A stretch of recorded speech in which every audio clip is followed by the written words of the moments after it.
Welcome back to TCAM Sports Podcast. I'm your host, Cameron Tracewell. This is Sports Talk Saturday with Matt Delong. Matt, it's good to be back, man. Yeah, it is. It's been a long 6 months. Yeah, been a while since we've been on the show, but now we're back for Season 2, and we're going to highlight a couple things today. We're going to talk about the NFL a little bit, and we're going to talk about West Virginia playing Duquesne, and Matt's thoughts on what happened in the Penn State game. So, we are going to start out with the Lions and the Chiefs. Magnificent game. What do you think, man? Wild. I knew last year the Lions were going to be good this year. I said it last year. But I did not think they were going to be that explosive coming out. I mean, St. Brown was phenomenal. Jamar Gibbs, an amazing runner. I was not expecting him to beat the Chiefs, though. On Thursday's show, I picked the Lions to win. I said, can Detroit shock the world? And you're damn right they did. They shocked the world. They came out. They played a great team in the Kansas City Chiefs. Yes, the Chiefs did not have Travis Kelce. Yes, they did not have Chris Jones. It doesn't matter, though. At the end of the day, it's Patrick Mahomes. He's the best quarterback in the league. Andy Reid, who is probably the best coach in the league outside of Bill Belichick. This is what the matchup was made for. Can the Detroit Lions, who are the up-and-comers, and I knew they were the up-and-comers, man. I knew they were. I said it last year. They're going to be a winning team last year, and they were. They finished 9-8. They beat Green Bay, took out Aaron Rodgers from going to the playoffs. Coming this season, they had a whole bunch of belief. Dan Campbell, what a coach. The Detroit Lions are going to be the kings of the North. They are going to be the kings of the North. They will own the NFC North this year. Well, there's no doubt about that. To come into this game, young guys, and to take Kansas City head-to-head, I know with the Kansas City Chiefs team without Travis Kelce, who is a top 3 greatest tight end of all time, and Chris Jones, for them to come into this game, to compete the way they did, Jared Goff, 253 yards and 1 touchdown, Jahmyr Gibbs, 7 carries for 42 yards, David Montgomery, perfect pickup from the Bears. I knew he'd be a great pickup, 21 carries for 74 yards and 1 touchdown. Amon-Ra St. Brown, 6 receptions, 71 yards and a touchdown. And let's just give this kid, Josh Reynolds, a lot of credit here. 4 receptions and 80 yards. And the post move, man, that post move they did late in the game to Josh Reynolds, and he just turned and sprinted towards the end zone. I mean, that was the perfect play. Kansas City, they looked good, and then the Lions just turned it around. They just turned it around. The momentum was coming in their favor. They are the team in the NFC North that I thought they're going to be, and they are going to be scary. You need to watch out for the Detroit Lions this year. Throughout the game, I tell you, I was nervous. I really was, because I had picked Detroit, and Patrick Mahomes is Patrick Mahomes. He makes the greatest things happen in 13 seconds. I mean, he is that dude. But let's give a lot of credit and love to that guy, Kadarius Toney. He was absolutely terrible last night. He had 6 or 7 wide open catches and couldn't make a catch. Man, what do you think? What do you think the Lions are going to be this year? I mean, how do you think they are going to be? You knew they were going to be better, but they're going to be in the playoffs. Playoffs? And it won't be a wild card spot. They will be in the playoffs. Do you think they are better than the Vikings? Yes. Yes, I do. This is a good thing for football, and I'd love to see the Lions win a NFC North championship the first time in 30 years. Yeah. That would be special. Young team, great team. Brian Branch coming in last night, as a rookie in this league and catching an interception, taking it back for a touchdown. That's exactly what they needed. Lions looking up, man. They're looking up. That's exactly what we needed. And, hey, cheer on the young teams, cheer on the good teams like that. Those guys are a team you want to cheer for. Dan Campbell is a coach you would follow. You would follow Dan Campbell. He is that good of a head coach. And the belief he has in this team to go from, kind of sitting at a press conference and making some hysterical, talking about what the Detroit Lions were going to be. And to actually have them here now and to be able to put that to the world, that's unbelievable. It's unbelievable what he's done for this franchise and what they are going to do. You watch out for Detroit this year. I'm telling you, watch out for Detroit. Anything else, Matt? Nah, I mean, we both said it last year. Detroit's going to be a team to watch. And they came out, season opener of NFL, and shocked the world. Yes, they did. All right, now we're going into college football. Obviously, it's Sports Stop Saturday, so got to talk about a little bit of college football. But before we talk about any games this week, Matt, they have not got to hear your opinion on the Penn State game and what happened and what we need to see from Neil Brown. What does Neil Brown need to do? Or what is your thoughts about the entire situation? I'd like to see Neil Brown's hind end walking out of Morgantown, to be honest, but I'm not a Neil Brown fan. Never have been. The Penn State game, it was rough to watch. It was. Everybody thought it was going to be a complete blowout. They kept it within, 23 points? So, I wasn't expecting a win, but it wasn't a blowout. Any thoughts on Garrett Green? They've got to get vertical with the ball. WVU has to throw the ball downfield. These little short 5-6 yard passes aren't going to win games. I think the best thing I saw all night was the offensive line. The O-line looked phenomenal. They really did. I mean, granted, I was in Myrtle Beach watching the game, so I watched most of it, but... So now they're going to play Duquesne this weekend. Home opener. Small school, Duquesne is. They really should not beat the Mountaineers. They should not beat the Mountaineers this weekend. But what is your prediction, honestly? Duquesne played Edinburgh last week and they won 49-7. Yeah. I'm going to say, if the Mountaineers can play football, I mean, granted, it is home opener in Morgantown. I'm going to say 56-9. I'm going to say this right now. If he loses to this team... I'm going to quote Pat McAfee right now. Take his damn visor off at halftime and be done with it. Yeah, I'd fire him at halftime. That would be an absolute disgrace to lose to that team. The way he presented himself going into the Penn State game and how they acted, I agree with Pat McAfee on that scale. We look like a MAC school going to play a Big Ten school. Yeah. We're a Big 12 school. We should be able to at least compete. Yep. And for the Mountaineers to look that bad is unacceptable. It's unacceptable in every way. The biggest question mark, can he beat Pitt? Can he beat Pitt at home? And what do you think is going to happen if he doesn't beat Pitt at home? I'm going to tell you what's going to happen. He's going to be fired. They're coming for him. The entire university is looking for a reason to get rid of Neil Brown. Well, I'm telling you, the fan base is already behind you. So I'm not too sure why you won't get rid of him now. I know everybody wants to give him a chance and this and that. And I know I talked about it this past week on the show that I want Neil Brown to have some type of success in this and that.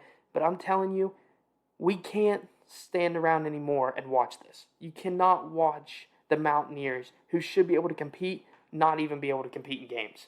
This trust the climb, we done fell off the ladder. We're laying on the ground looking up. The climb never started. It never started. There was no trust the climb. You fired Dana Holgerson and you hired a guy from Troy. I'm not saying Neil Brown's a bad person. I'm not saying he can't coach football. I'm just saying he can't coach the West Virginia Mountaineers. In the Big 12. He cannot. He can't coach in the Big 12. This is not his conference. This isn't made for him. I'm not wishing any bad luck or saying that, he doesn't deserve a coaching job. I'm not saying anything like that. He was successful at Troy. There's no disputing that. But he's not a fit in Morgantown. Hands down, he's not. He just doesn't work for this team. He really just doesn't work. They can't go out there and play a team like Pitt, especially a rival team, and a big week in Morgantown after a disappointing loss last year and get blown out. That can't happen. He cannot get blown out by Pitt. And he knows that. He knows that. To be honest, playing the backyard brawl at him, he loses in Morgantown. If they don't fire him, I will guarantee you the fans will carry him out of that stadium. That will be bad. You cannot lose to Pitt at home after last year's loss. So that's going on from Neil Brown. I think it's best that me and Matt kind of get off this subject because we both feel the same way. I mean, honestly, I don't think he's a bad coach. I think he probably can coach in some way. Obviously, he can run a good run offense. That he's really good in the run offense. The offensive line guys are really big. They're big dudes. They're like ACC guys. They are meant for this. He can coach in some capacity, but he cannot coach in Morgantown. It is proven. And if we got 3 weeks. Let's see what he does the next 3 games, and especially in Pitt. The Pitt game is the one everybody's got to keep their eyes on. Because guess what? If he keeps it close and he keeps it competitive and he does some type of air raid, some more air raid, that's what you need. You need air raid. It's got to happen. You want to lose your job? I don't think so. So get the air raid. Find a way. Find a way. Throw that ball down the field. You have to. And you definitely have to against Pitt. You sat up there this week and talked about how people are crazy for questioning Garrett Green's throwing ability. You don't let him throw the ball.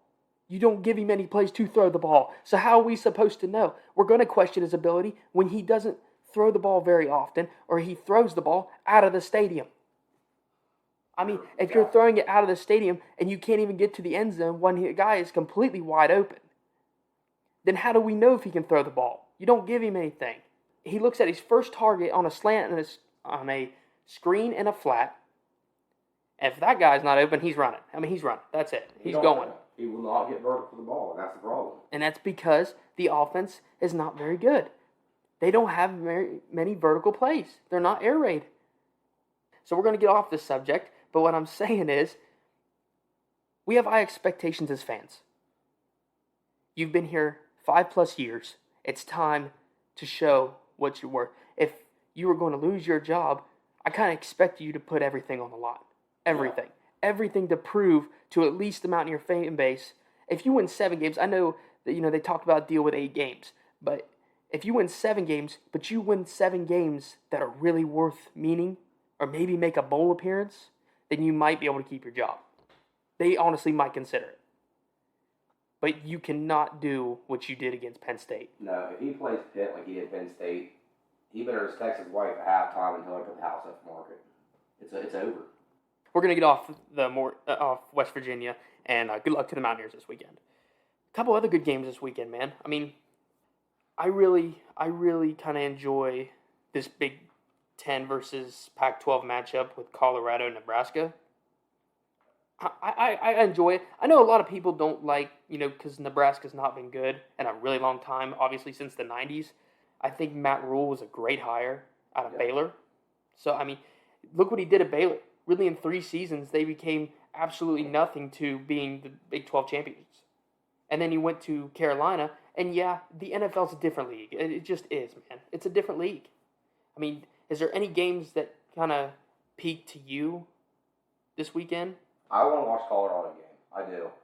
Deion Sanders came up there, turned the whole program around. And see, that's why I like this Nebraska team. You do know they had 60-some transfers this year. Yeah. So you had Deion who had 80-some, and Matt Rule has 60-some.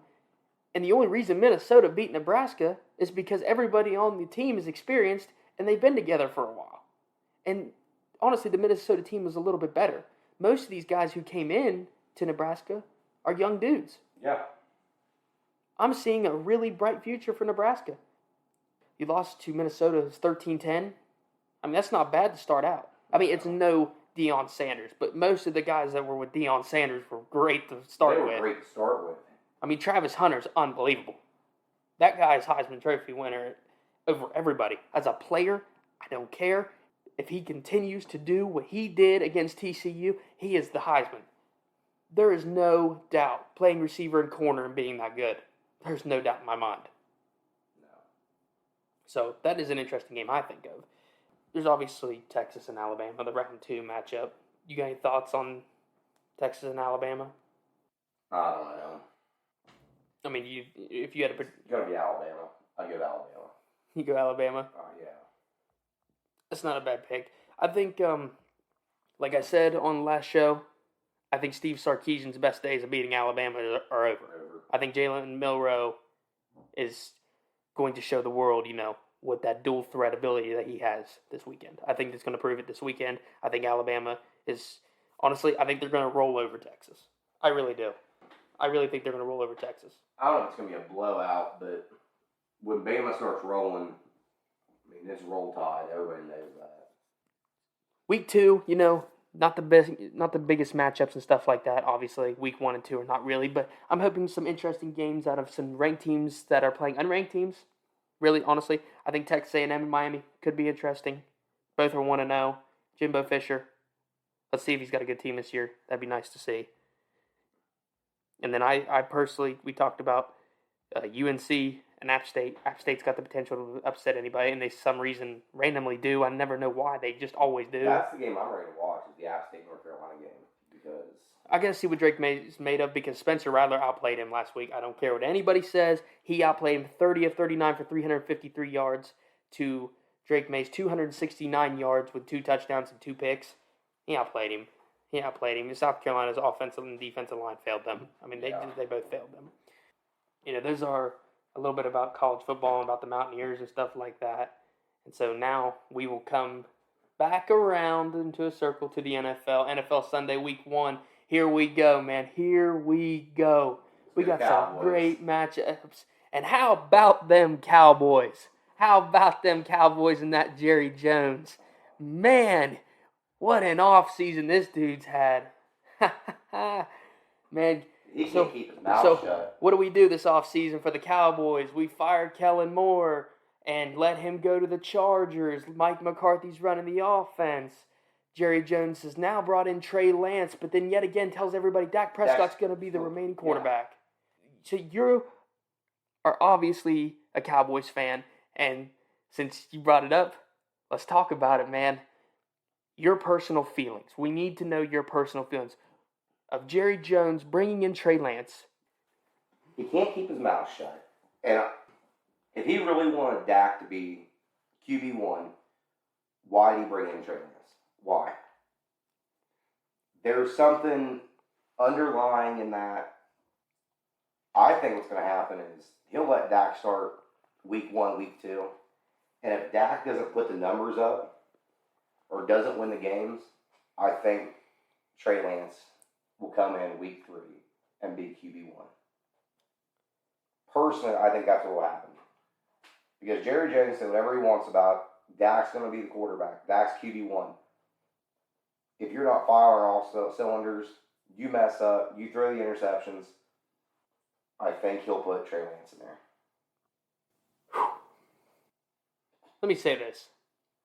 I think Jerry Jones trading for Trey Lance is disrespectful. It was.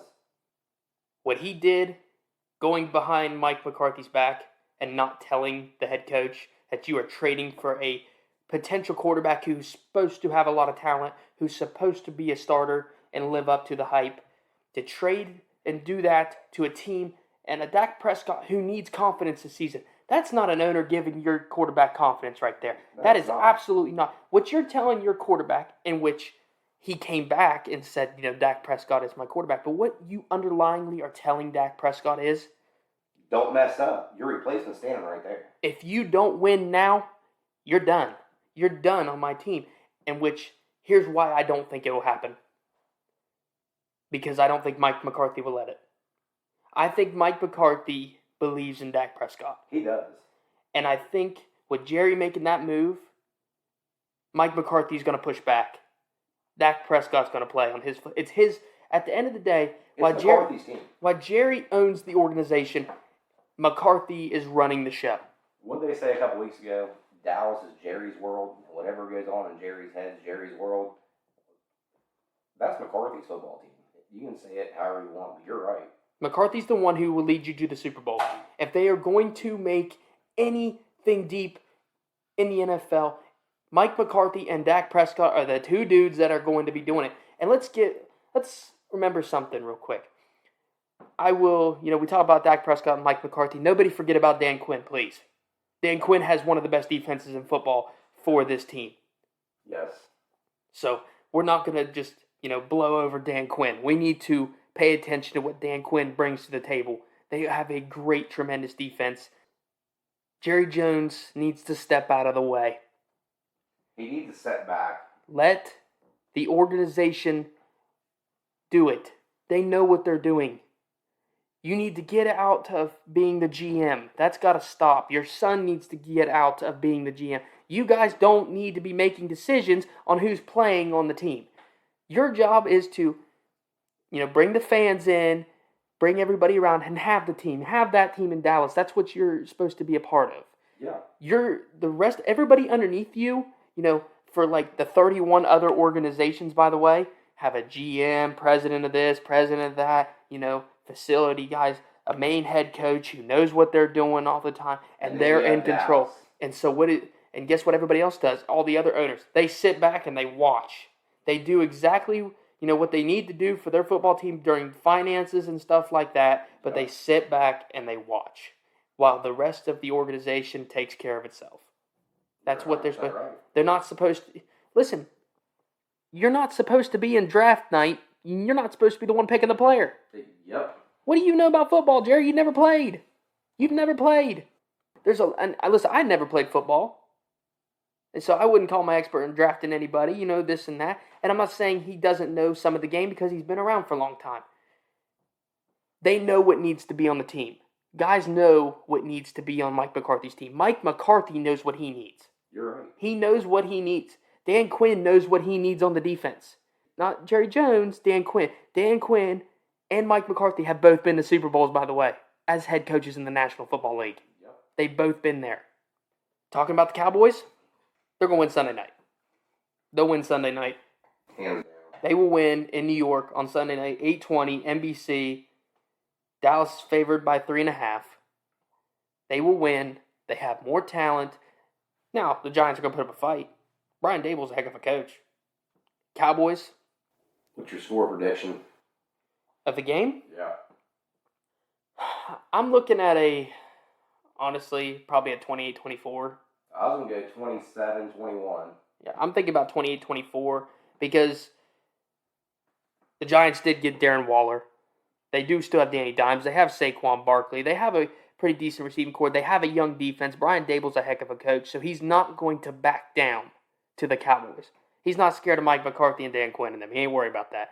He's coached guys like Josh Allen. He's really not worried about that. And Danny Dimes just got paid. He's looking to prove to everybody that, hey, I'm one of the top guys in the league. So don't be sleeping on the New York Giants now. Do the New York Giants going to be a good team? Yeah, they're going to be a pretty good team. They'll be a above average team this year. But do they beat Cowboys on Sunday night? No. Cowboys defense is too good.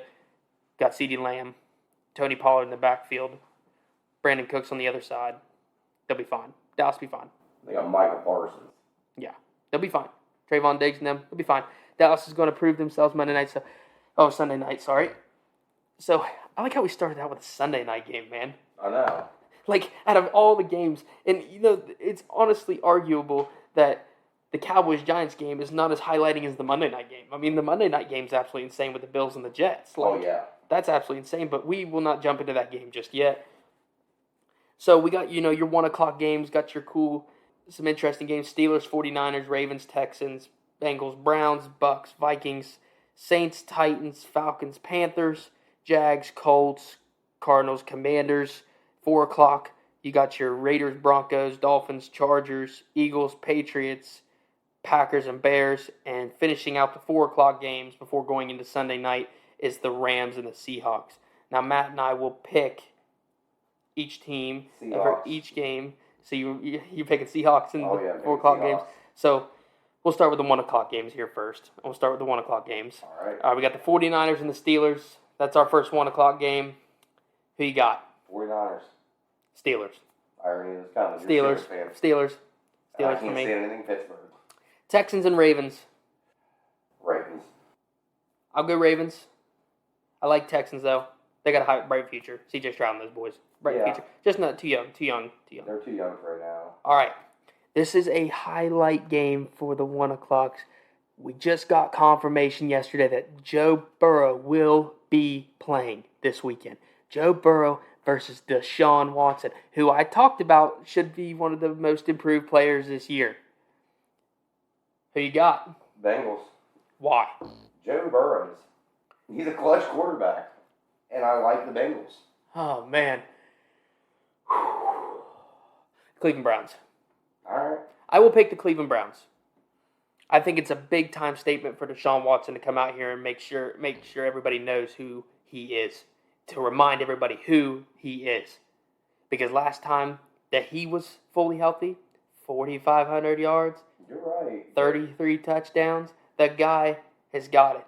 He was a top 3 QB in the AFC last time seen. Still going Cincy. I don't blame you. I would normally give Cincy. I don't like the Browns. I don't like the Browns at all. I know you don't. But I'm looking for a big time show up from Deshaun Watson. I really am. That's who I'm looking for. All right. Got kind of a smaller type of game here, Matt. Vikings and Bucks. I know this is not really a thriller. It's going to be a toss-up. I think it's going to be a close, low-scoring game. I got Jay Jettas all day, baby. Jay Jettas and Kirk Cousins, Jordan Addison, T.J. Hawkinson, an elite offense. Now, people would say, well, the Bucks, Baker Mayfield, Chris Godwin, and Mike Evans. Yeah, but how much experience do they really have together? By the way, they're in both defenses to both teams are bad. And if I had to pick one to win, it's going to be Kirk Cousins and the experienced Justin Jefferson, who's the best receiver in football. So that's who my pick is. Yeah. Minnesota Vikings, and I will pick them to win by I'll pick them to win by 10. I think it's a win by 10 for them. Titans and Saints, man. Saints. Derrick Henry and the Titans, they are who they are. We all know who Derrick Henry is. We all know who Ryan Tannehill is. And D-Hop's there now. So, yeah, it could be a competitive game. Give me Derek Carr and the elite Saints defensive team this year with Chris Olave. I like it, Saints. All right. Panthers and Falcons. Two of the youngest in the NFC right here. Bryce Young, Desmond Riddler. I'm going Bryce Young. I'm going Desmond Riddler. Are you really? Because I think Bijan Robinson is going to be an absolute stud coming out of the backfield out of Atlanta. Drake London, Kyle Pitts, Arthur Smith, good defense. Jesse Bates has now been added on. Give me the Atlanta Falcons by 7. The Falcons have a better team, but I like Bryce Young. I don't blame you. He's the new face of the franchise in Carolina. He's at Alabama, man. He's an Alabama guy. Stud, he's a Heisman Trophy winner. Colts, Jags. No. Jags, Trevor Lawrence all day. Anthony Richardson, obviously, he's gonna be a good talented quarterback eventually. Too young though. I think he's too young, not much experience. Now, we probably got the worst 1 o'clock game out of all of them. Be your Cardinals and your Commanders. No Kyler Murray, so you got like Colt McCoy for the Cardinals, and we got Sam Howell. I'm interested in Sam Howell. I really am, because they got a lot of faith, and now Eric Bieniemy is the offense coordinator for the Commanders. So I'm going Commanders. I'm going Commanders. Raiders, Broncos. Jimmy Garoppolo, Russell Wilson, Sean Payton, Mike McDaniel. I'm going Broncos. I'm going Broncos. And it's hard to bet against Sean Payton. It's hard to bet against Devontae Adams. Who it's hard to bet against. Yeah. That is. And Josh Jacobs, too. Oh, my Lord. But, yeah, Sean Payton, Russell Wilson, Jerry Jeudy, Cortland Sutton, Javonte, Samaje Perine. It's going to be the Broncos coming back and showing everybody we're nobody to sleep on. Sean Payton's back. We're back. Russell Wilson's back. So, that's what I'm hoping for. Eagles-Patriots. Eagles, to me, even though I think the Patriots' defense will be better this year. No, I'm going the Eagles. Yep, experienced Eagles team. Packers-Bears, NFC North matchup. You're going who? Packers. And I hate to say that. Well, everybody hates it because everybody likes Justin Fields. Yeah. And you kind of like their team, It's like the Lions, you want them to build up, right? Yeah, you want them to be better. That's what you want. Well, the Lions and the Bears are on two different stratospheres at the moment. It's like you were talking about Nebraska earlier. They used to be phenomenal, and that's how the Bears used to be. The 85 Bears, man. 85 defensive Bears. Yeah. Great team, right? Yeah, Packers. Give me Jordan Love, Christian Watson, Romeo Dobbs, and those guys, and Aaron Jones. I'm picking Packers. And, Rams, Seahawks. You picked Seahawks already. I don't know, man.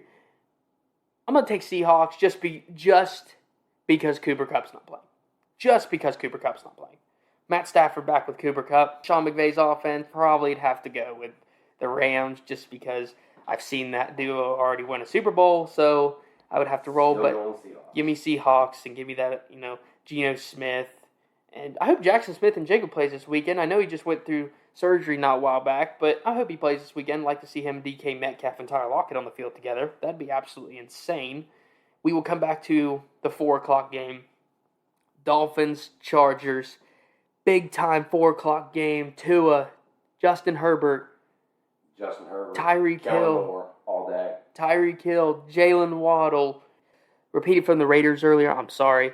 Josh McDaniels, not Mike McDaniels. Mike McDaniels is down in Miami. I'm sorry.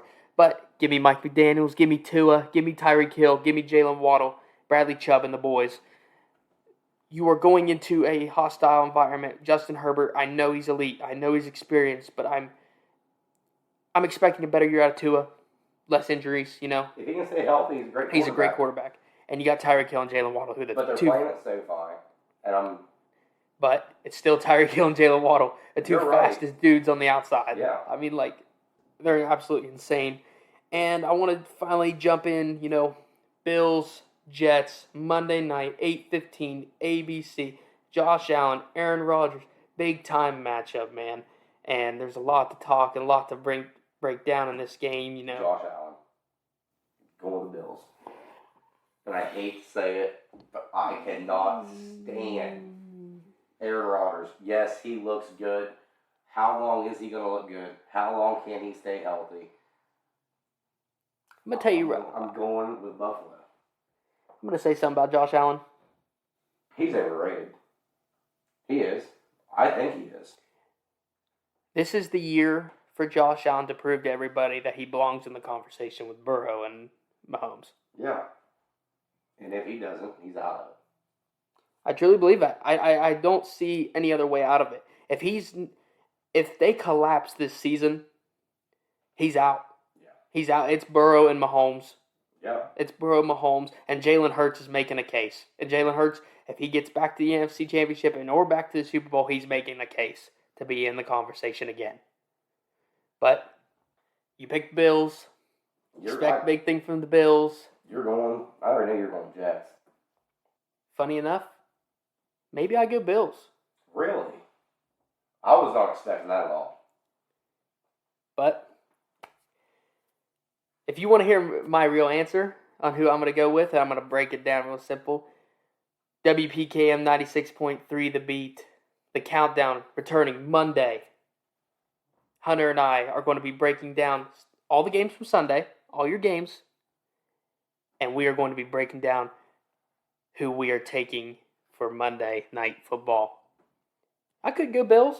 I could go Jets. You know, I see great talent between both teams. Honestly, you're right. See great talent between both teams.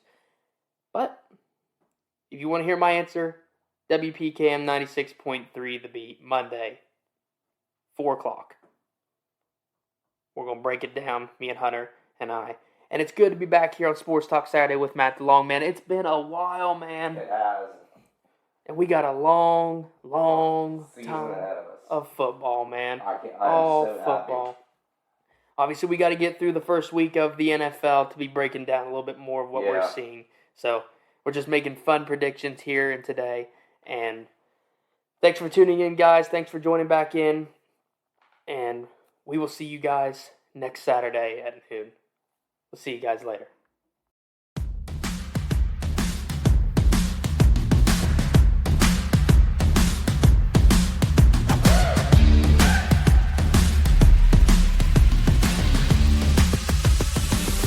We're gonna take on the world.